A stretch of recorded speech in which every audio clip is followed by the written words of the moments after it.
Ready to explore and reveal? Dive into today's question and uncover the answers together.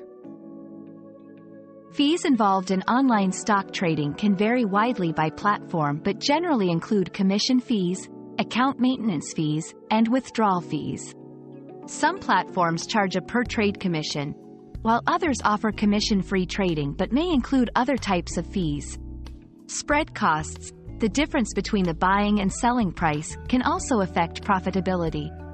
Additionally, traders may encounter inactivity fees for not trading within a certain period, and regulatory fees imposed by financial authorities.